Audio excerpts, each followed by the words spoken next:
Post 1. Am I the jerk for hoping my husband will finally open up? I am here because, apparently, I have a reputation in my family for being too direct, too organized, and too unwilling to let things slide. My husband calls it controlling. My parents call it having standards. I call it doing the work other people refuse to do. If the person you are married to refuses to meet you halfway, are you supposed to shrug and let everything fall apart? Or are you supposed to pick up the slack for the sake of the children and the household you built together? I am a 44-year-old female. My husband is 46. We have been married 12 years. We have 2 children, an 8-year-old son and a 6-year-old daughter. They are kind, clever, and funny in completely different ways. Our son loves charts and tiny facts about animals, and our daughter has a way of asking questions that stop you in your tracks because she actually listens to the answer. My parents live 10 minutes away and have always been involved. There are macaroni frames on their fridge from 3 separate kindergarten teachers to prove it. I am a corporate lawyer. That matters because I understand how to plan properly. I do not practice family law, and I am not here for legal advice, so people can spare me lectures about conflicts or rules of professional conduct. I know my rights and my obligations. What I am here for is perspective. Because I have a husband who refuses to engage when there is a problem, and lately, it feels like the only way to get him to speak honestly would be to set the stage in a way where he cannot walk away. When I bring up issues, he becomes a blank wall. He listens, technically, but with that vacant nod. He says things like, "Okay," or "I hear you," or "I do not want to argue." If I get upset, he lowers his voice and says we should finish the conversation later. Later never comes. Everyone thinks a man who never raises his voice must be calm and kind. They do not live with silence that functions like a locked door. My mother says he shuts down like a teenager who knows he is grounded. My father says a man who will not defend his family in public has already decided to keep one foot out the door. Finances were always mine to manage because my husband treats money like it is theoretical. He has expensive tools in the garage that he swears will save us thousands when he finally completes some project I have never seen him start. Meanwhile, I set our budget, I moved us away from junk fees, and I consolidated the kids' education savings so they actually earn interest. I am the one who checked the medical plan, fine print, and corrected the pediatric clinic when they tried to charge us twice for the same set of vaccines. If I did not do those things, we would be bleeding cash on convenience. For the past year, he has been spending more time in the garage or out on errands that seem to require 2 hours to buy milk. He started doing his own grocery runs because it was simpler if we each got what we liked. He says no to more family dinners than he says yes to. The last time my parents invited us for a Sunday roast, he said he had to reorganize the tool wall. This is the kind of thing that makes me feel insane, because I am the one accused of being cold when the truth is I am the only one trying to talk. I have tried every format. Private conversations at home, neutral locations like a walk around the block, written lists. He does not respond. He acts like I am a storm passing overhead that he can outwait. My mother says sometimes people need to be held accountable in front of others to finally be honest. My father believes in directness, which is a polite way of saying he thinks a man should be able to answer a hard question in public without running to the car. There is a natural opportunity approaching. It is my father's birthday. Every year he has a big party at the house. It is not extravagant, just well done. About 40 people. Family. Neighbors who are practically family. A few of my father's golf friends who bring the fancy cheese no one can pronounce. My husband's side usually comes too, which is important because I am tired of being painted as the dramatic one when his default is refusal. I am considering using that event to have a calm, structured conversation. Not a scene, not yelling. A conversation where I say what needs to be said and he cannot pretend later that he did not understand. If that sounds calculated, consider the alternative. I keep trying to talk, and he keeps pretending there is nothing to discuss. There are issues that need air. There are financial responsibilities he has allowed me to carry alone. There are choices he has made about withdrawing from the children that I want him to own in front of the people who keep telling me he is such a good listener. Let them actually listen to him respond. I am not asking anyone here how to file anything. I am not asking whether a particular act is legal. I am asking if it makes me a jerk to plan a conversation at a family gathering, because that might be the only place he will not shut it down and leave the room. I believe sunlight is healthy. I believe witnesses can keep people honest. I believe the children deserve a father who can say more than okay. And before someone accuses me of wanting a scene, let me be very clear. I want calm, I want eye contact, I want complete sentences. I will speak plainly and I will not raise my voice. He can say whatever he needs to say. Then we will finally have something real to work from. If he is the person everyone imagines, then he should welcome the chance to speak. I will explain more in my next post. The party is not for 2 more weeks, and I am thinking through details so it stays controlled and respectful. If anyone has ever needed to get a quiet person to actually participate without it turning into chaos, I would appreciate insight. Again, not legal advice. Just whether it is fair to ask for honesty in a setting where he cannot hide behind the same 2 words and a closed door. Post 2. I've started putting the plan in motion. The party is coming together, and I have the shape of the conversation in my head. If you want a person who avoids conflict to admit anything, you cannot improvise. You have to choreograph it, so there are no exits for them to duck into. I am not talking about ambushing him. I am talking about removing distractions, so he cannot claim later that he felt cornered by volume, or by timing, or by a surprise topic. I will be calm and factual, and I will have the order of points prepared. My mother and I walked around the backyard to consider where to place the rental tables. If we put the dessert table near the French doors, traffic will naturally draw people inside toward the kitchen. That leaves the corner by the maple tree relatively quiet. There is a bench there and a small bistro table. It is perfect. People can see us without hovering. There is no speaker pointed at that corner, so we will not have music competing with our voices. My mother can angle a patio heater there in case the evening goes cool. The lighting is warm and even. No shadows that make people look angry on camera. And yes, cameras.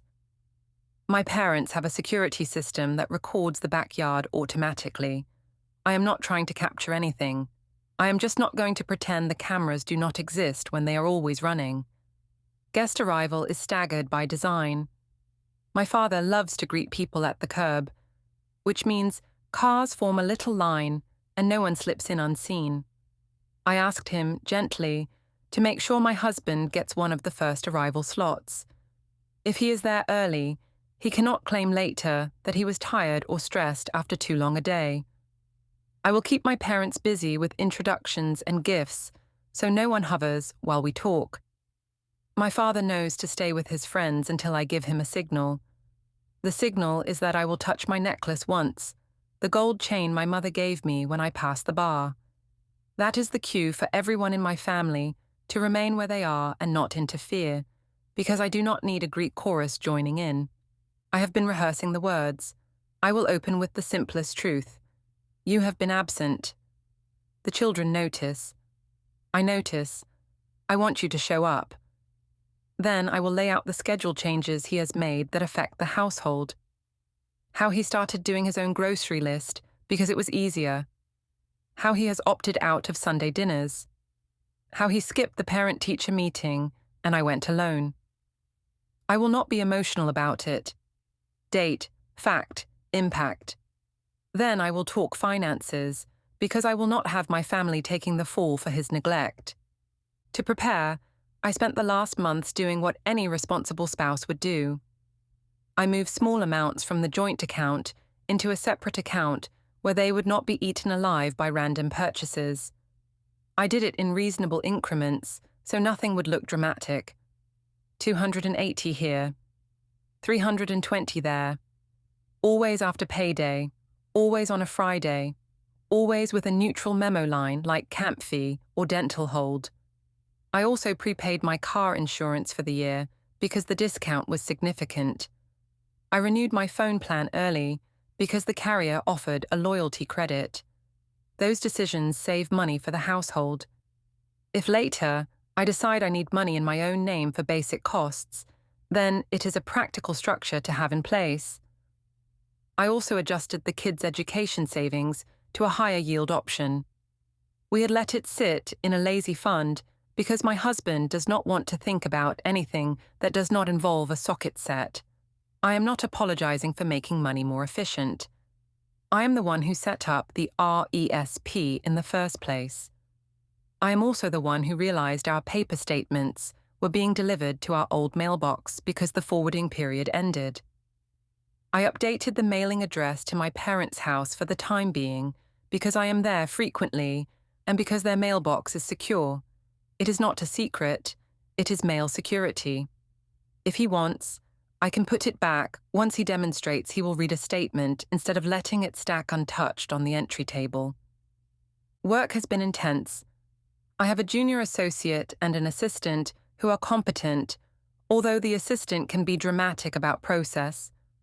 We have a contract series moving through approvals. Compliance can be slow, and clients get impatient. I authorized 2 contracts to move forward while compliance finalized their internal checklist. It is not illegal to keep business moving. The assistant flagged the signature order, and I said to log our decision and keep moving. If my husband tries to wave that around as some grand scandal, he does not understand how corporate life functions. He would not if he tried.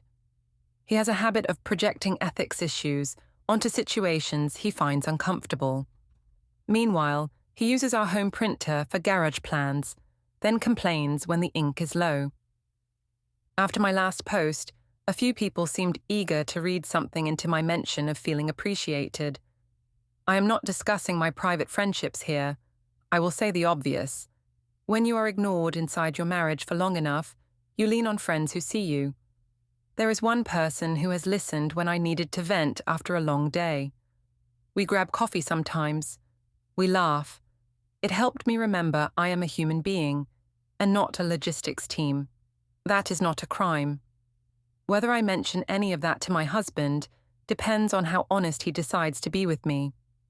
If he insists all is well, I may be honest that all is not well for me. I have an outfit picked. A navy dress that reads like speaking at a board meeting, not a cocktail party. Heels I can stand in for 2 hours without shifting. Hair up so I am not tempted to touch it when I am thinking. The leather planner that closes with an elastic band. It is not full of papers I plan to wave around. It is there because I feel better when I have a place to put a pen. I have already arranged for the kids to be with my mother and my sister in the den playing Mario Kart after dessert, so they are not anywhere near adult conversations. My father will make a short toast after cake. Then I will ask my husband to step outside with me for a minute. It will feel natural. I expect a few predictable moves from him. He will try to say now is not the time. He will try to say he does not like having an audience. He will try to say he is tired. I will say that our family is the audience that already lives with the consequences, and that tired is how I have felt for years while carrying the weight he put down. I will not raise my voice. I will not insult him. I will not make claims I cannot support. I will give him the easiest underhand pitch of his life and ask him to show up for his marriage and his children in front of the people who think he already does. If that makes me a jerk, then perhaps the definition has shifted to include anyone who insists on a complete sentence answer. I simply believe that a family event where people are disposed to be civil is safer than another attempt in our kitchen where he can walk to the garage and pretend he cannot hear me through the door. I will update after. I do not expect fireworks. I expect clarity, which may in itself be a kind of fire. Post 3, the party didn't go how I expected.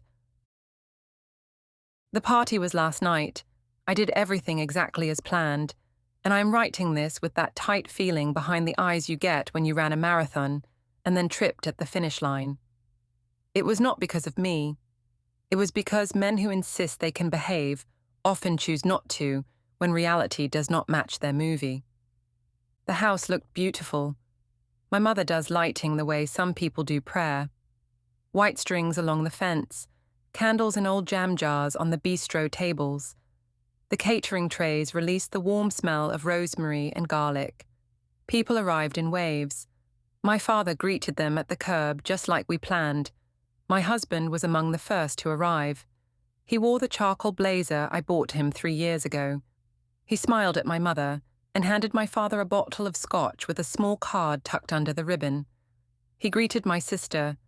He greeted our children. He kissed my cheek. He looked exactly like the competent, steady man everyone loves to imagine him to be. After cake, the backyard changed temperature the way backyards do. People drifted to the perimeter, drinks in hand, comfortable. My father told a story about a fishing trip that was probably true in outline and embellished at the edges. I touched my necklace. My mother nodded without looking at me. I said to my husband, "Can we step outside for a minute?"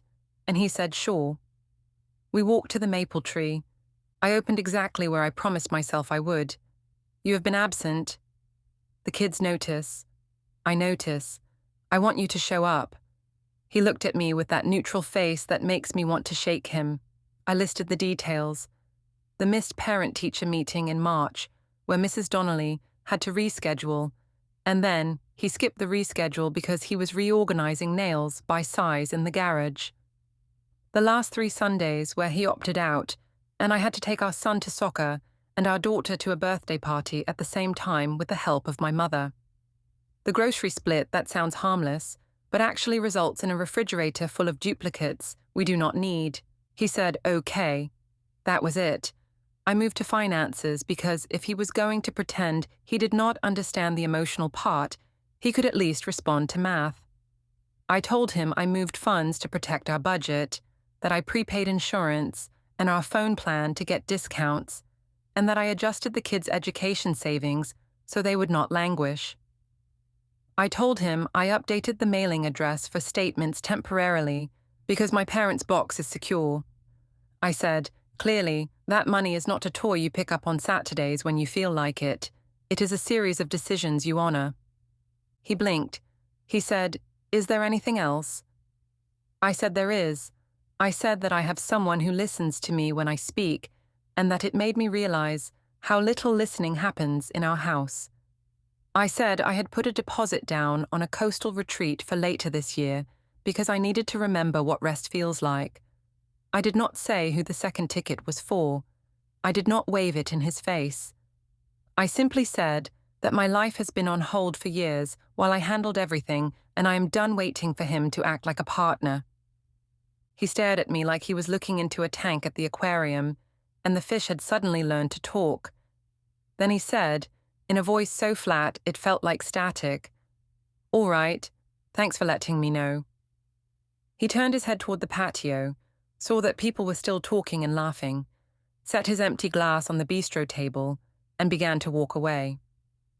I felt my face go hot, not because he had rejected me, because he had done the same move again, the walk away, the disappear, the pretend the words did not happen. I was about to say his name when my father appeared like a storm around the corner of the maple. He must have been closer than I thought. He had that color men get when their jaw is set, and he said something like, "You answer your wife when she speaks to you," and before I could step between them, he threw a punch. It landed. My husband stumbled back. There was this collective intake of breath you can feel in your bones when 40 people inhale at once. My husband's brother ran forward. My mother grabbed my father's elbow. Someone said, "Call the police." My husband put his hand to his lip, looked at the blood there with a kind of detached disbelief, then looked at my father. He did not shout. He did not shove back. He said, "I am taking the kids home." He walked into the house, spoke quietly to our two, gathered their jackets in a bag my sister keeps by the door with spare socks and tissues, and left. I turned to my father and said, "What did you do?" He said what he always says. He deserved it. He always says that after he acts and then retrofits a reason. I told him this is exactly what I did not want. He said a man should answer a hard question. I said he did answer. He said thank you for letting me know and then left. My father said that is not an answer. I said it is in his language. By the time the police arrived, the party was a wreck. My mother was trying to usher people into the kitchen for coffee. My father stood on the patio with his arms crossed. My husband's brother had already called someone and was speaking into his phone in that efficient way people use when they are explaining to a person who already knows what to do. I could feel the cameras, everyone's doorbells and phones, the backyard security system, witnesses everywhere, but none who saw the months of ignoring that led to this. The officers took statements. It felt like a slow drip of humiliation. My father insisted he was defending me. The officer wrote without looking up. My mother said the night was getting chilly. She says that when she's trying not to cry. The neighbors hovered at the fence line with concerned faces.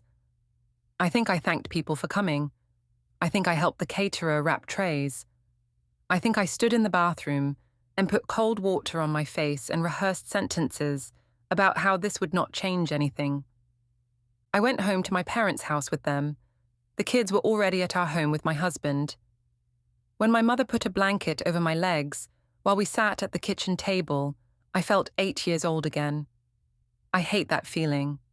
I am not a child. I am a professional adult who had a plan. In the plan, my husband was supposed to answer me. He did not. My father replaced my husband's answer with his fist. Now, there are police reports and 1,000 opinions. I know how this will be spun. People will say I wanted drama. That is lazy. I wanted accountability. People will say I set him up. I created conditions where a conversation could not evaporate. That is not a trap. That is structure. The only person who escalated was my father. It was the exact opposite of what I asked my family to do. That part I cannot fix tonight. Post 4. Apparently, there's a restraining order now.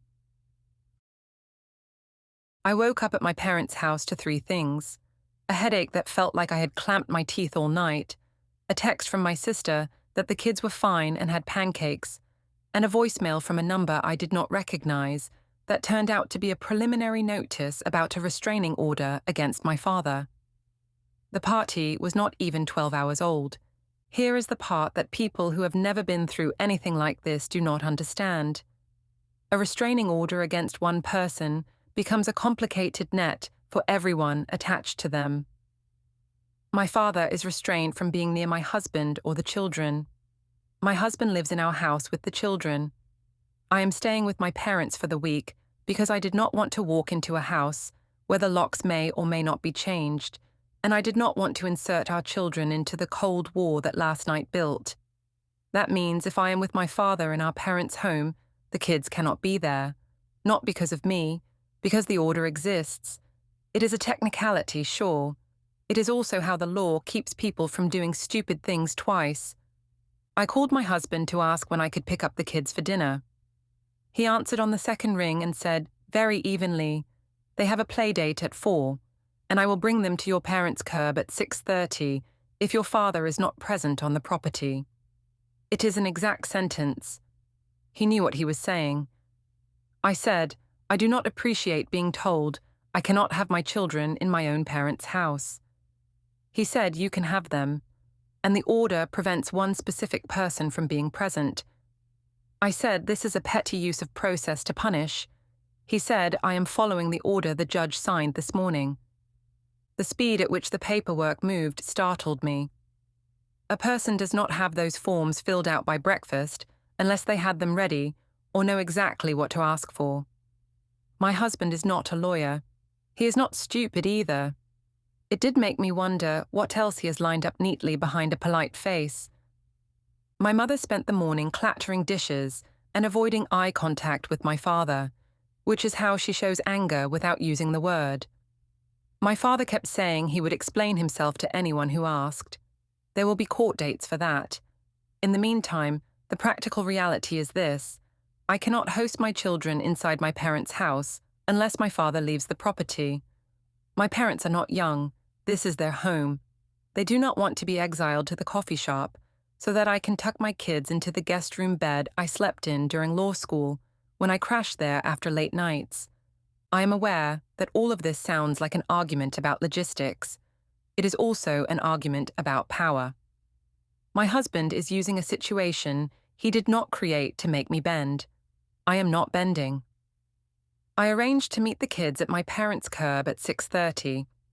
My father swore he would stay in the den with the door closed. I said that is not how restraining orders work. He said he was in his own home. I said the order does not care where you sit. He walked out for a while to cool off and came back with a bag of oranges, like a peace offering. My mother took one and put it in the fruit bowl without a word. Around noon, my husband sent a text that said, "Quick question, did you ever resolve the thing with compliance on that contract series, the one that had the missing counter signature?" I stared at the phone. He does not ask about my work. He does not even know the names of my files. I replied, "Do not text me about my job." He said, "Understood." Then, 30 minutes later, another text. "Did you still want me to forward you the scanned copy of the amended phone plan you printed at home?" The watermark looked off, so I reprinted at the office months ago. I realized I had used our home scanner one night and left the sheet out on the counter. He had scooped it up and reprinted it at work. Why did that feel like a message now? When I went upstairs to change the sheets on my old bed for the kids, I found an envelope on the dresser with my name typed on a label. It was hand-delivered. Inside was a polite letter from a firm I do not know requesting voluntary production of certain financial documents. It read like a courtesy before a subpoena. I am a lawyer. I know the sound of footsteps when they are coming down your hall. At 6:30, my husband pulled up in the sedan. The kids climbed out with their backpacks. They looked tired and happy, in the way children look at the end of a play date, that flushed sugar glow. My husband did not step onto the walkway. He looked at my father's truck in the driveway, then at the house. My father was not visible.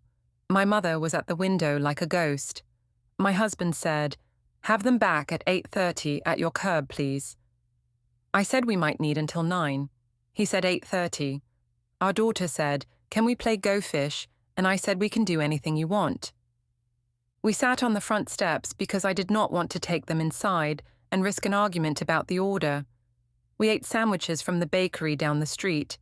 I handed out apple slices.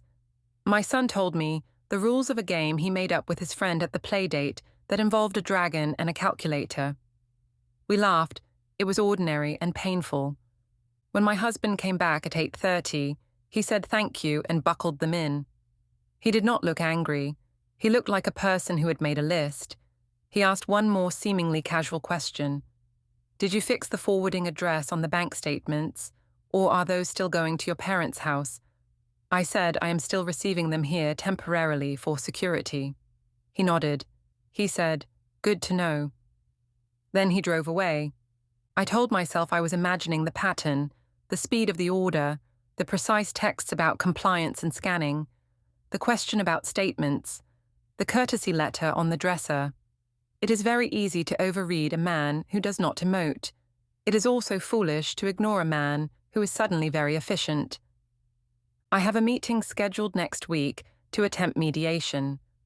I assumed we would discuss a schedule for the children and how to handle the next months while we cool off. I will show up prepared, as always. If he wants to turn this into an audit of my character, I will remind him that he is the one who refuses to speak until there is an audience. Post 5. He's been planning this the whole time. Mediation was today. I walked in, expecting to talk about where the children sleep on which nights and how we share school pickups. I left with my lawyer squeezing my elbow, which is how lawyers tell you to stop talking. I am still shaking, and not because I'm afraid, because I do not like being surprised. We sat at a long conference table with a bowl of mints no one touched. The mediator introduced himself. My lawyer, who is a friend from law school, smiled the way you smile when you want to project reason. My husband looked as he always looks, calm, jacket on the back of his chair, hands folded. The mediator asked if either party wanted to begin with a summary of goals. I opened my legal pad. I said I want a stable schedule and a commitment to consistent participation from their father. The mediator nodded. He turned to my husband. What follows is his speech, as I remember it. I know it sounds like a transcript. Spare me comments that no one remembers this level of detail. People remember when someone decides to finally speak after years of saying nothing. He said in a steady voice, "Thank you. My goals are very simple. I want our children in a home that is calm, predictable, and safe. I want them shielded from adult conflict. I want their mother to have time with them that is free of her father's presence until he can demonstrate he will not become violent again. I want to separate that issue from a different set of issues that I have documented and already forwarded to the appropriate authorities." He placed a thin folder on the table and slid copies to the mediator and to my lawyer. He did not slide one to me. He looked at me and then back to the mediator as if I were a person he had already addressed in another room. He continued, "Over the last year, I have become aware of a pattern of financial irregularities in our household accounts. Starting in late January, small transfers began moving out of the joint account to an account solely in her name. The amounts were chosen to avoid scrutiny: $280 on a Friday afternoon, $320 the following payday, memos that resembled children's expenses, camp fee, dental hold, piano. I set up automated alerts at the bank after the first two. I let the pattern continue so I would have a record." He tapped a page. There were dates and amounts and the bank's internal reference numbers printed in a neat table. He continued, "Around the same time, I saw non-refundable prepayments made using the joint credit card, annual car insurance paid in full, phone plan extended early with a loyalty credit, a vacation deposit paid to a coastal resort for 2 adults, including a spa add-on and airport transfer. I did not cancel any of these. I notified the bank to send duplicate statements to my email. I changed nothing about the account permissions. I preserved everything." He continued, "I also discovered that paper statements for several accounts were rerouted to her parents' address." He looked at the mediator. "I am not alleging a crime in that act. I am alleging an attempt to move household financial visibility out of our home without my consent. Here are the confirmation emails from the bank noting the change, captured from the shared family iPad, which she used to make the change while logged in to her email account that is also tied to the device. The metadata shows time and IP address." He pointed to a printout. He continued, "At home, documents related to her work appeared on our scanner on 3 occasions. I make a habit of clearing the scanner because the children treat it like a toy. I saw draft contracts missing compliance sign-off and versions that had the approval box altered. I reprinted one at my office because the watermark looked wrong and I did not want our household copy to look like a counterfeit. I sent an email to myself with a note to ask her about it. I did not ask her because I am not qualified to advise on her work. I forwarded those copies to a financial investigator upon advice of counsel when the financial pattern in our household accounts continued." He continued, "Regarding her relationship with a colleague, I am not here to litigate feelings. I am here to note facts that affect our children's routine. Rideshare receipts show frequent trips during work hours between our home and the address of a coworker named Ryan. Text records show 63 messages exchanged in a single workday where she referred to him by initials and discussed travel dates that matched the resort deposit." He held up a page with a timeline. "I do not want to criminalize loneliness. I do want to be clear that while these choices were happening, the children's schedule was being shifted onto other people. He looked at me then with a look that was not angry. It was tired. He continued, I retained counsel in May, after consulting with a therapist, about how to handle conflict without escalation. I was advised to document quietly and not engage in arguments. When I received a birthday invitation from her parents with a time grid showing planned arrivals, I suspected there might be a confrontation. I attended because my children were going. I stood outside under a maple tree when she told me about the transfers and the vacation deposit and a new person in her life. I said, "Thank you for letting me know." I left because I could smell alcohol and her father was approaching with his jaw set. When he struck me, I chose to remove the children. I filed the restraining order that night. He continued, I have already provided the financial investigator with our household account records and copies of the work documents that were scanned at home. I have provided them with the email she sent her assistant instructing them to push a contract through without compliance, which she typed on our shared family laptop while logged in to her work account. He looked at the mediator. I am not asking you to adjudicate that. I am noting that I have confidence other processes will address it. He continued, My requests today are limited, primary custody with me, supervised visitation for her until she is able to demonstrate stability in her housing and a plan to separate contact between our children and her father while the order is in effect, a mutual non-disparagement agreement, a requirement that she provide notice before moving funds out of accounts where the children's expenses are paid, and a simple rule that any exchange of the children happens at a neutral curb, which we have already been doing without incident. He stopped. That was it. No raised voice, no moralizing. He did not even look pleased with himself. He looked like a man handing over a set of keys he never asked to hold. My mouth was already open. I said you have taken everything out of context. You are trying to make simple household adjustments sound like theft and office life sound like crime. The mediator raised his hand. My lawyer touched my elbow. She said softly, We will respond in writing. I said you have been spying on me. He said I preserved joint account records and printed things left on a household device because the children use that device. I said you are punishing me because I demanded honesty.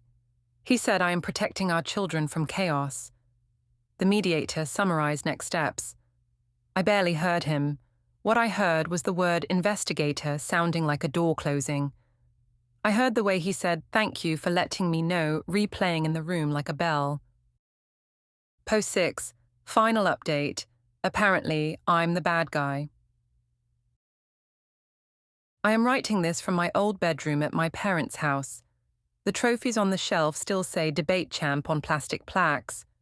There is a poster of a Monet print my mother thought would make me feel calm during bar prep. I never noticed how childish the pale green paint looks in daylight.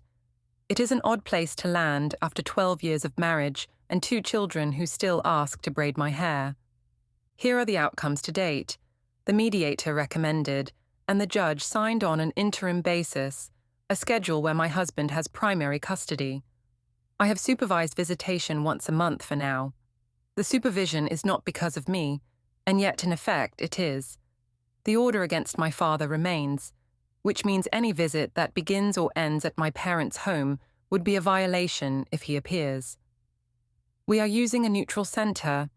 It smells like institutional coffee and lemon cleaner. The staff are kind and a little patronizing in the way people can be when they think they are the first person to ever see a family try to smile in a fluorescent room. At work, I am on administrative leave while the firm reviews documents. They used words like routine and precaution. They also asked me to hand in my laptop. I did so with my head up. I know how this looks on paper. Missing compliance sign-offs, counter-signatures that appear out of order, an assistant who saved emails instead of doing what she was told, an investigator poking through context with a stick. I called it an internal bottleneck during a busy quarter. Other people call it potential misrepresentation. I cannot control what nouns other people choose. The person who was listening to me when my husband would not have gone very quiet. It is not a betrayal. It is self-preservation. No one wants to be the shadow shape near a woman who is currently an unflattering headline among people who gossip for sport. I am not naive. I wanted company and I got a mirror. Mirrors are loyal until the lights change. My mother is brittle with worry and makes soup as a reflex. My father acts like the restraining order is an insult that will dissolve if he glares at it long enough. He has apologized in his way. He offered to pay for a better lawyer. He says he will tell the judge he swung because he thought a man should answer his wife. Judges do not care for poetry. They care for events. The event is, he punched the father of his grandchildren in front of witnesses and cameras. The consequence is that I cannot have my children inside this house, where my entire closet now lives, without coordinating my father out of his own kitchen. It is humiliating. The humiliation is not the point. The point is logistics. I cannot bend with a spreadsheet. Our children are fine in the way children are fine when adults work very hard to pretend this is an adventure. They draw pictures of two houses with a rainbow between them. Our daughter asked if the lemon cleaner is the smell of good behavior.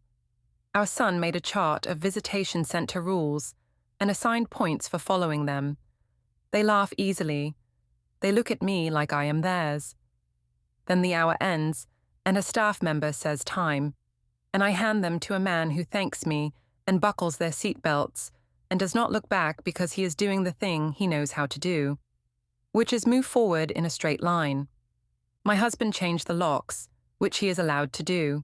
He emailed a list of the children's doctor appointments and a request that I route school emails to the joint address he created so that both of us can see them. He wrote please and thank you and signed with his first name, which felt like an edit of our history. He continues to speak in complete sentences that sound like paper. He is not cruel. He is not conciliatory. He is careful. People will say, this is the moment I accept responsibility. I am not going to lie to appease a chorus. I see the consequences clearly. I am not going to pretend a punch thrown by another adult is my hand, but I also know the dominoes that fall in families rarely land neatly on the one person who pushed first. I moved money to protect our budget from the kind of entropy my husband calls Saturday. I prepaid expenses because discounts exist for a reason. I adjusted education savings so our children have a better shot later. I insisted on a conversation where he could not slide away. If he had answered me like a partner 6 months ago, there would be no lemon cleaner and no bowl of mints. He chose silence until he chose to speak to a room full of professionals in a calm voice with a folder in his hand. I do not admire the method, but I understand it. I have always said I prefer clarity. Now I have it like a cold glass of water. I will abide by the schedule because my children deserve a mother who follows rules even when the rules are built on a set of technicalities sharpened into a spear. I will address whatever my firm asks me to address. I will demonstrate to a stranger who takes notes that I can host a board game for 1 hour without mentioning court. I will do these things because the end of a marriage is not the end of a person, unless that person insists on burning down what is left. People want a confession. Here is what I can give. I am not where I thought I would be. I believed my husband would finally open up when I asked him to do it like a grown-up in front of people who love us. He waited to open up in a room where he could present evidence like exhibits. It worked. It was devastating. It was also unfair, which are not mutually exclusive categories. Do I think I was treated fairly by the process? Number, do I think I am blameless? Also, no, but not for the reasons the internet prefers. I am guilty of believing silence is abuse and noise is proof of love. I am guilty of trying to manage a marriage like a calendar. I am guilty of assuming motherhood would always be a trump card that beats logistics. Will I get my family back? Not in the shape I wanted. Could I build something good anyway? Possibly. People like to say time heals. Time does not heal. People do. I will try to be one of those people for my children. If that means once a month for a while in a room that smells like lemons, then once a month is what it is. If the world needs to call me the jerk to feel good about the way this shook out, fine. I will accept the title the way I accept a parking ticket. Annoyed. Unmoved. I will not apologize for asking a man to speak to me. I will apologize to my children for choosing the wrong room to ask the first time. That is the update. I will not be answering questions about my firm or my parents. I will spend my energy on the only two people whose opinions matter here. And they are 8 and 6, and like go fish more than legal arguments.